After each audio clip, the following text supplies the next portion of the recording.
What is more comfortable to wear in the summertime than a simple dress? In this tutorial, I'm going to show you how to pattern an A-line dress. It will have a collar and collar stand, extension for buttons and buttonholes, a sleeve with a fold-up cuff, and side seam pockets. This dress I have made many times for myself with sleeves or sleeveless. At the end of the video, I will show you some sleeveless variations and tell you how to alter the pattern to accommodate a sleeveless version. This dress can be made out of a myriad of fabrics. I love linens, linen and cottons. It also can be made out of denim, which would be adorable. In the winter, it would be wonderful out of a corduroy or a good wool, and it could have long sleeves. Let's get started. You will need your torso sloper and sleeve sloper, as well as all pattern making tools and paper. First, we're going to shift the dart from the shoulder to the side seam. So find where you would like the new dart to be and mark it with a piece of tape. You will also need to determine the length of the garment that you're going to make. So from the center front or from the mid-shoulder, measure down to the hemline that you would like. Also, measure your sleeve length. With paper several inches longer and wider than the desired length and width of the front, establish a line about 3 inches in from one edge of the long side of the paper. This will be your center front. Now establish the bust line and the waistline and draw them all the way across the paper.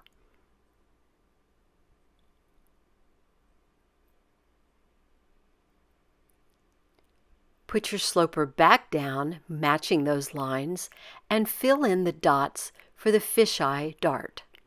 Put a mark where the new dart will be, and then starting at the leg of the shoulder dart closest to the neck, trace across the shoulder, the neckline, down center front, around back up to the new dart.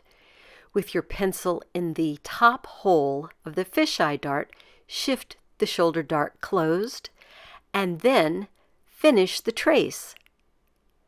You may want to go over this part a couple of times to understand what I'm doing.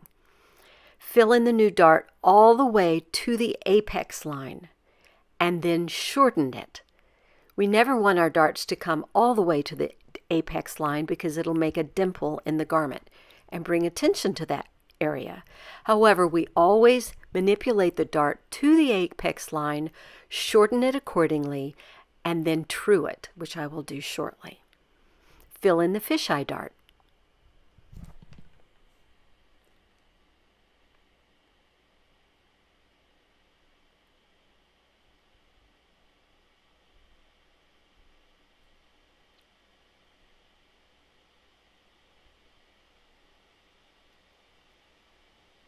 The shoulder has a little bit of discrepancy, so I'm going to blend it in, either with a straight line or a slightly curved line. I'm establishing the center front length of the garment and drawing a line perpendicular. That will be the hem line, but not the hem. The A-line skirt will flare from the hip area. Let's fill in the hip line perpendicular to center front. And then right at that hip line, we're going to go straight down, parallel to center front, making this first a straight dress. Then we determine how much we want to add to the flare. I'm adding 2 inches at the bottom, and at the hip line where it starts to flare out, I connect my ruler and draw a straight line. Now I have the flare to create the A-line dress. The distance between the hip at center front and the hemline needs to be the same as the side seam, the hip to the A-line hem bottom. Whatever the measurement is at the hip line to the hemline at center front, you want it to be the same measurement on the side seam. Then, using a very slight curve, blend the side seam into the front part of the hem. It will blend in to about 1/3 of that distance. Now to true the side bust dart. I'm going to do this on a separate piece of paper to show you how I normally do it so I don't have to fold the pattern and create a lot of creases. First, trace that part of the pattern with the new dart. You're going to fold the bottom line of the dart, the bottom leg, and press it up to the top leg of the dart, closing the dart. With your ruler, connect the lines, add the seam allowance. Now cut along that seam allowance, and now you have the shape with the added seam allowance. I'll also show you how to do this on the actual pattern a little bit later in this tutorial. I'm tracing through with the tracing wheel so I know exactly where all those lines are. This also gives me the perfect shape for the dart, so that when it's sewn, it all fits into the seam allowances and seams perfectly. Be sure to label your center front line. This is important because we'll be adding lines for the extension. Because my buttons are 1/2 inch wide, I'm adding a 1/2 inch extension. This will also be a fold line and the edge of the dress. To better illustrate what I'm doing, I'm going to fold on this fold line.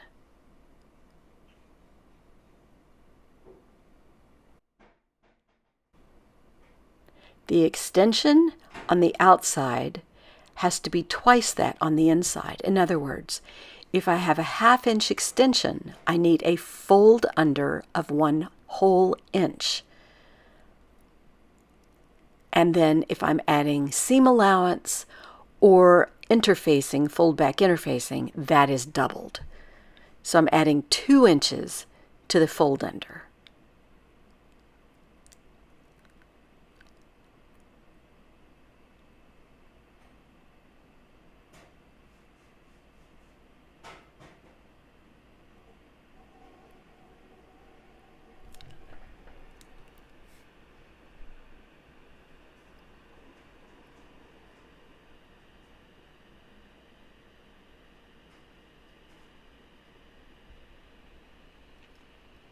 Now you see I have a 1 inch fold and a 1 inch fold, so it's self-interfaced and faced. I'm adding my hem allowance straight across to the curve and then up that curve. Anytime you have a flared skirt, you're going to see the side seams picked up. Otherwise, the hem will hang lower on the sides. Adding my seam allowance, which can be whatever you'd like. I suggest all vertical seams have as much seam allowance as you're comfortable putting on the garment or the pattern, so that as your body changes, you have something to work with.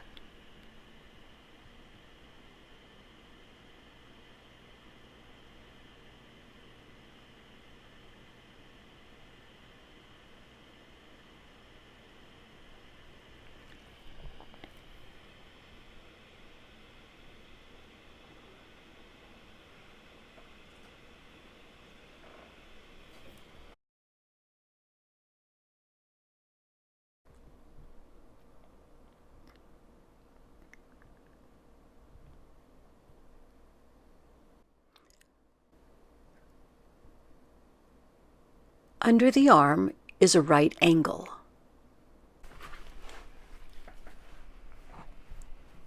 Normally I add 1/4 inch to 3/8 inch around necklines, collars, and cuffs. This saves a lot of time in trimming seam allowances after you've sewn a seam, and often those things do not ever get altered.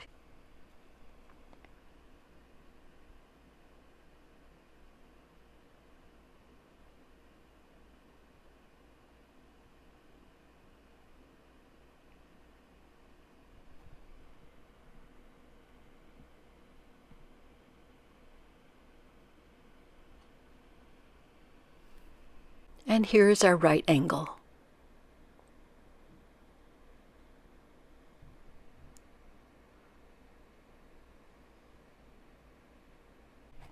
I'm folding under the self-interfacing and facing.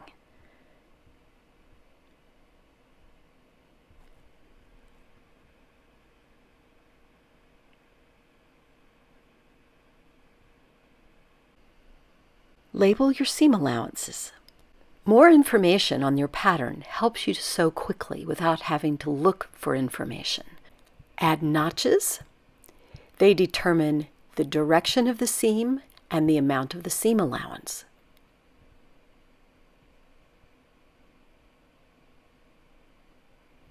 Adding to center front, the front fold line, and the facing fold line. And the side bust dart.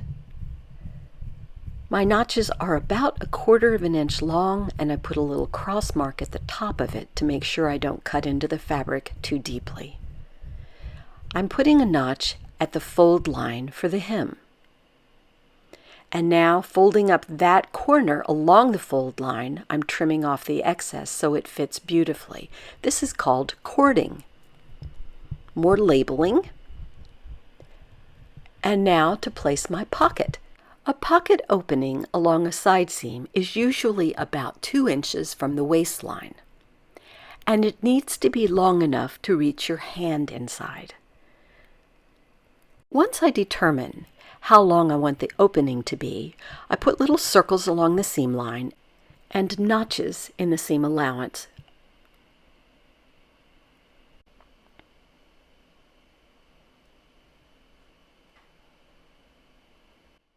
To create the pocket shape, I'm going to use an overlay. Trace the side seam of the pattern, including seam allowance.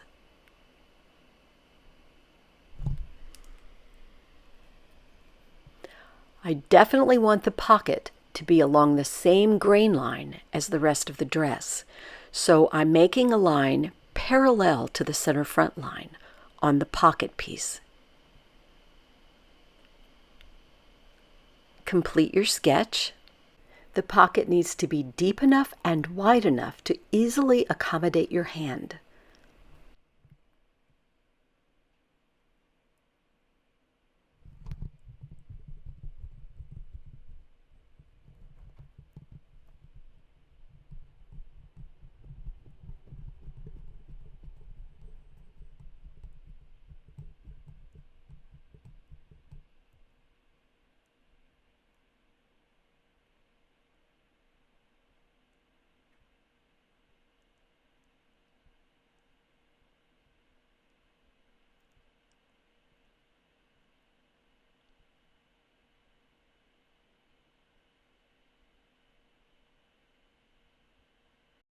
Mark your seam allowance.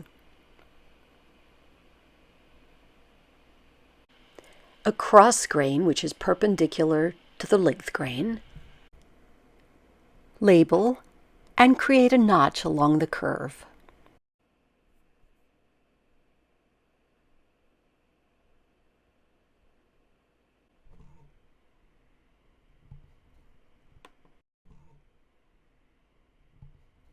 I'm establishing a grain line in red, 2 inches away from the center front line. This is pretty much standard procedure. To cut the piece of paper for the back, make sure you have the correct measurement for the front and add a couple of inches. Sometimes the back is longer than the front. Trace your sloper.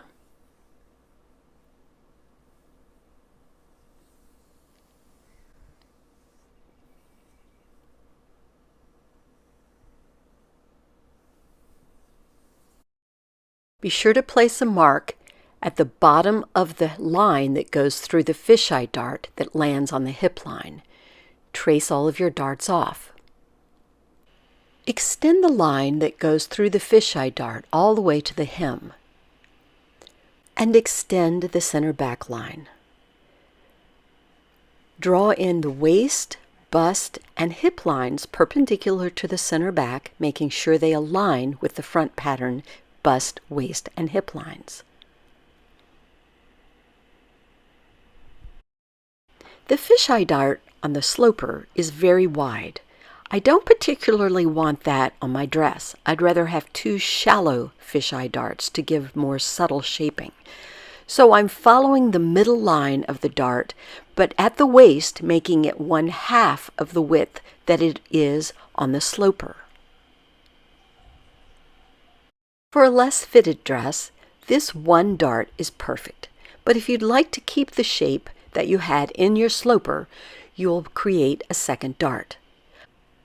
You'll create a line parallel to the line in the middle of the first dart. And the spacing, depending upon your size, should be approximately 1 3/4 inches to 2.5 inches. When the dress is sewn at the waistline, you want about 1 inch to 1.5 inches spacing between the darts.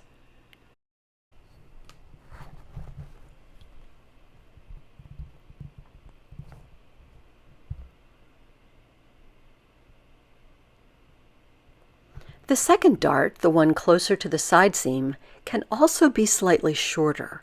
I'm going to make mine about 1/2 inch shorter at the top and at the bottom. The darts follow the curve of the body, so depending on your particular shape, you may want to make the second dart shorter or possibly longer at one end or the other.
To make sure that the flare of the back piece matches the front, I align the waistline markings.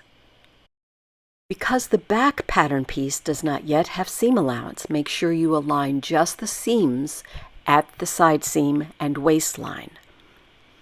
Make sure that your front and back grain lines are parallel to each other. If the patterns match at the waist and the grain lines are parallel, you can simply trace the skirt part of the front onto the back. This will give you the perfect lengths that match, as well as the shaping.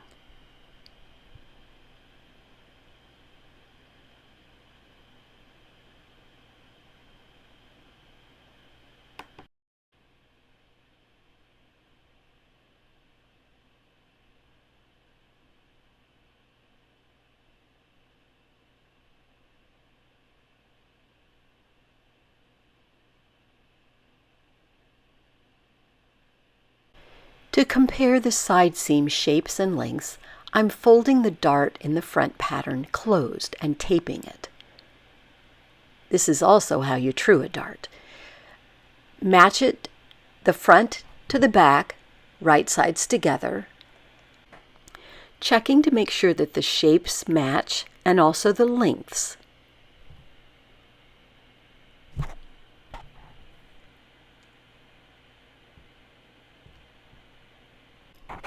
Add your seam allowances.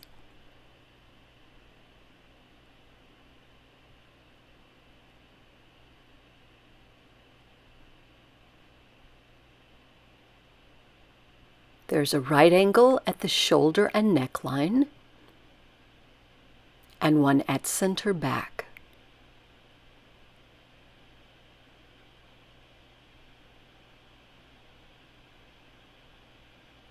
Add notches.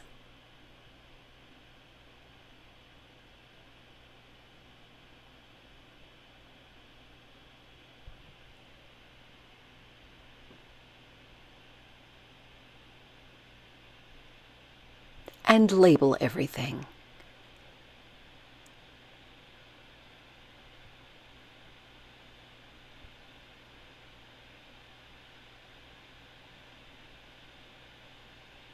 Checking the waist to the hem length one more time.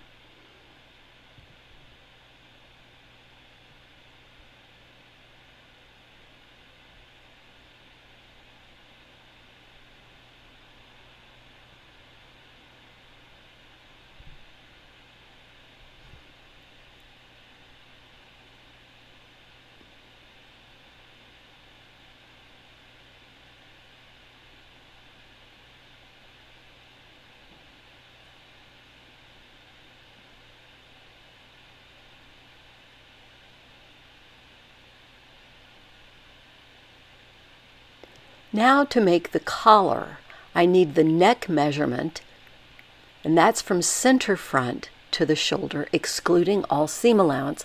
And I also need to know what the extension is. In this case, my extension is 1/2 inch. So the measurement I'm going to use will be the neck plus 1/2 inch. The back neck measurement is from center back to the shoulder, again excluding seam allowance. And if you see what I'm doing, I'm actually using the tape measure standing up because you'll get a much more accurate read. Write your measurements down.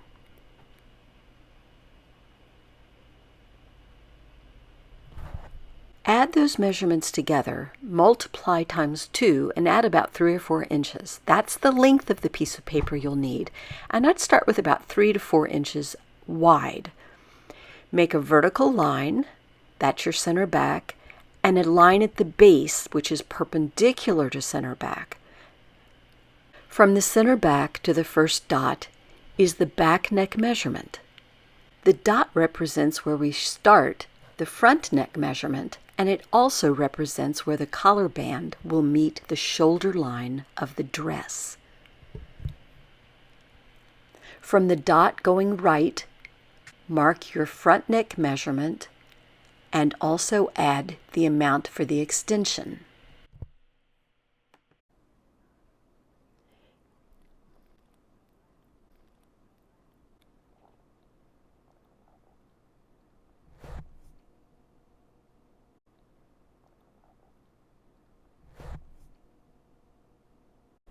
Because the neck has a curve to it, the collar band has to have a curve to it as well.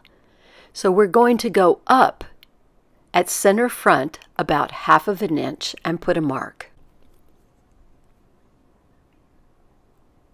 Using a curved tool, you're going to blend that 1/2 inch that you went up to the shoulder line. You'll also draw through the extension.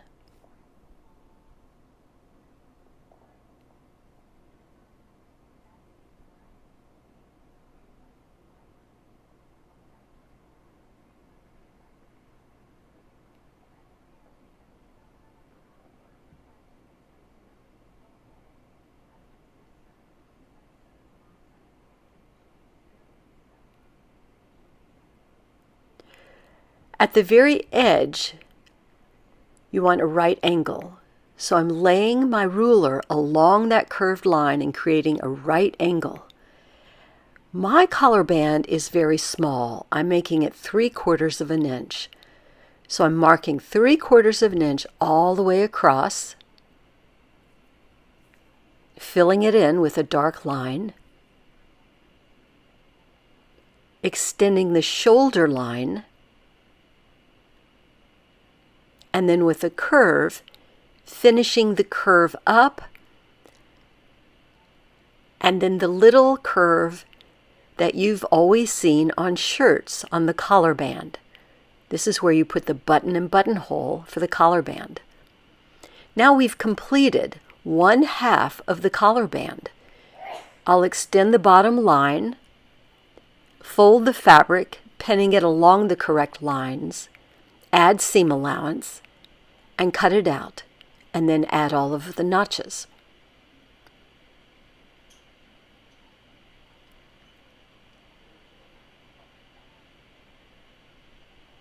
You want to make sure you pin straight through the correct lines so that it's perfectly folded. Add your seam allowance.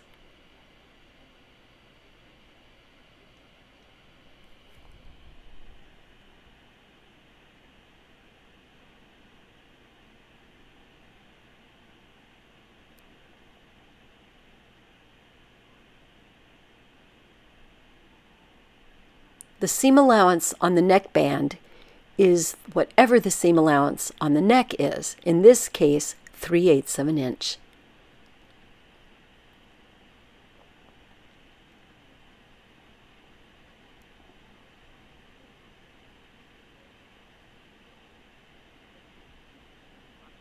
I'm pinning in several places to secure the paper so it doesn't shift. Cut it out, fill in all the markings,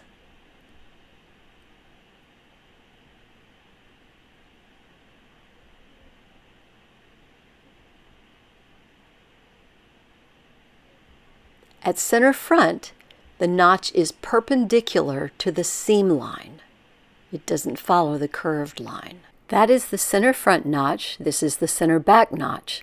After filming this, I realized I'd left the notches off where the extension is, so I'll show you that in a short while. The arrows at center back represent length grain. However, collar bands and collars can be cut either way. This notch is 1/2 of an inch in and represents where the collar starts at the top of the band. Extending the shoulder line notches into the body of the neckband helps me to visually see what's happening. Labeling everything, neckband, cut to, and interface. These markings are just for fun. I'm marking the button and buttonholes. I will explain more about that before we actually finish the pattern. For the missing notches, they go at the very edge inside the seam allowance.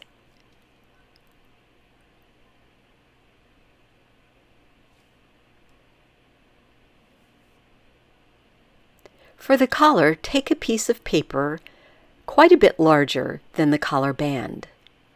You're going to trace the center back and along the seam line of the top of the band to center front.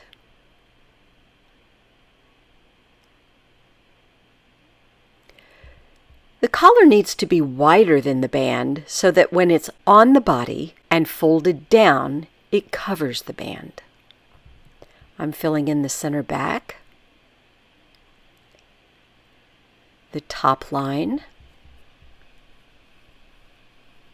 and the curved line to the center front, not including the extension. The collar doesn't have an extension. It stops before the extension starts. Now, this is the point of the collar, and I recommend that you try several to see what you like. My collar band is 3/4 of an inch, so I'm going to make my collar about 1 1/4 inches. I'm tracing through where the shoulder line is. The collar will be 1 1/4 inches to that shoulder line from center back, and then I'm going to curve it down to the point, and my point is about 2 inches. And you note the angle of the point. You may want a steeper angle.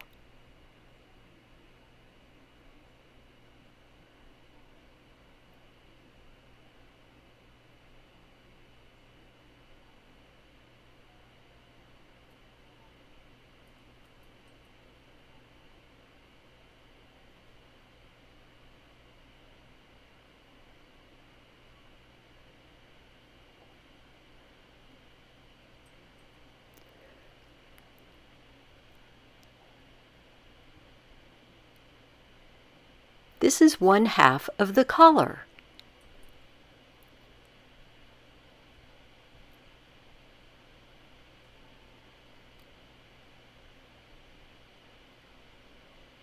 Creating a grain line perpendicular to the center back, folding along center back, and pinning on that grain line. Now I can add seam allowance.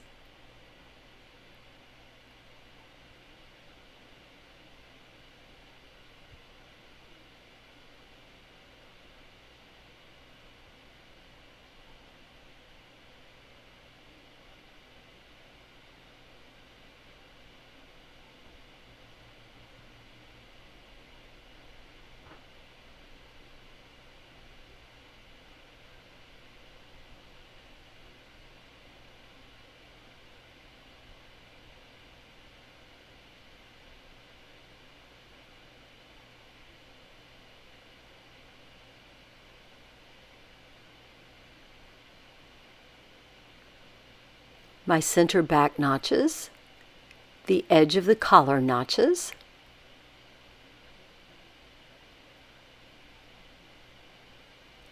arrows to represent the grain line, which matches the collar band, and now labeling everything. Collar, cut to, and interface.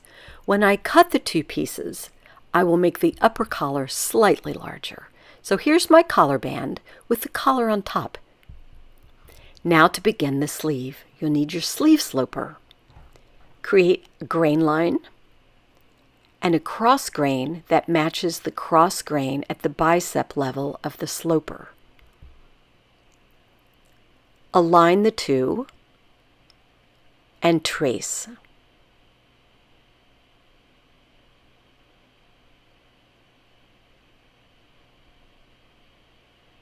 Mark your notches, remembering that the center top notch is not the same as the grain line. The back armhole measurement is longer, thus the back curve is longer than the front. Because the sleeves are straight, I'm going to make a perpendicular line from the bicep line down to the length of the sleeve that I want. I definitely want to add for the cuff. So whatever your cuff is, add that amount.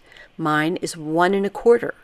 The cuff has 2 sides, plus it needs a hem. So I've added 1 1/4 inch and 1 1/4 inch for the fold-up cuff and an extra inch for the hem, a total of 3 1/2 inches.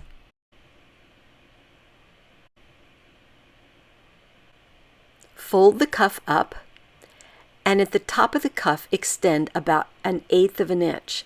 This is so that when you fold that cuff up, it folds nicely and doesn't crush the sleeve underneath it.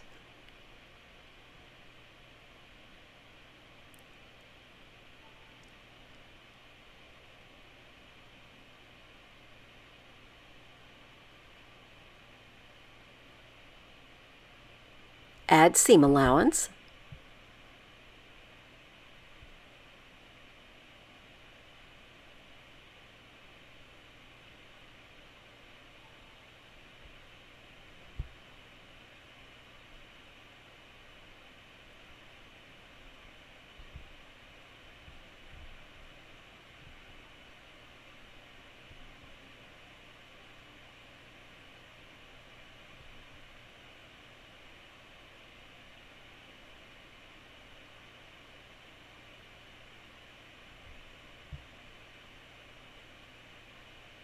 Extend your notches.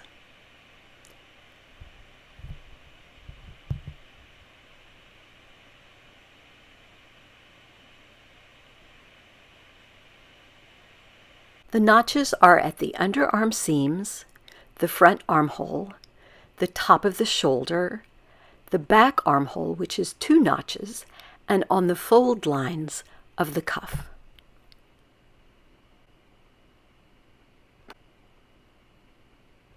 To transfer the notches from the sleeve to the dress, measure from the underarm to the first notch in the front, omitting the seam allowance, ignoring the seam allowance. Then find the same measurement on the dress and mark that notch. Extend it through the seam allowance. And the same for the back. Measurement starts at the seam to the first notch, omitting the seam allowance. The notches are 1/2 of an inch apart. So after I transfer the first notch from the underarm on the garment back, then I add the second notch 1/2 of an inch higher. Extend the notches into the seam allowance.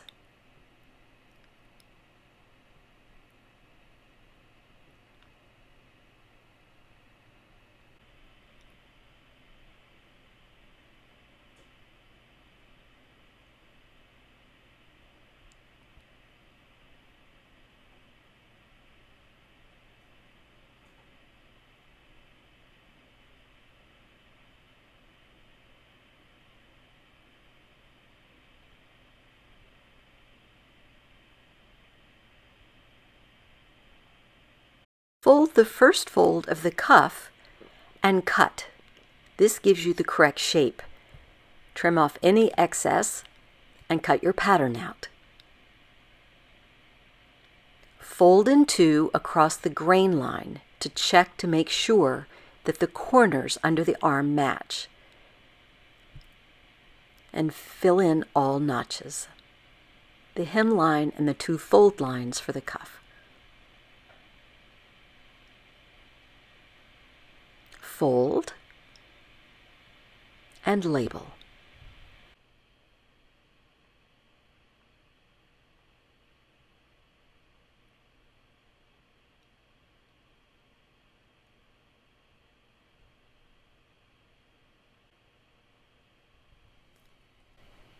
And here are the pattern pieces for our A-line dress. And here's my dress, also in a sleeveless version. All of these dresses can be belted.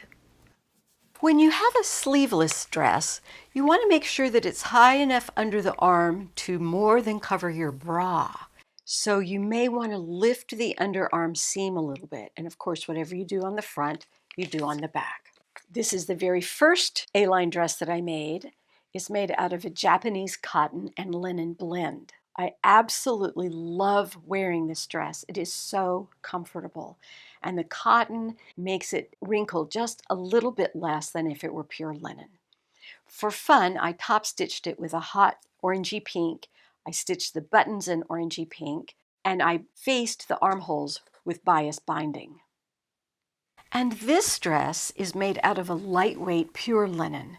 I just love the fabric and the color, and I made a hidden placket, which I will teach at some point.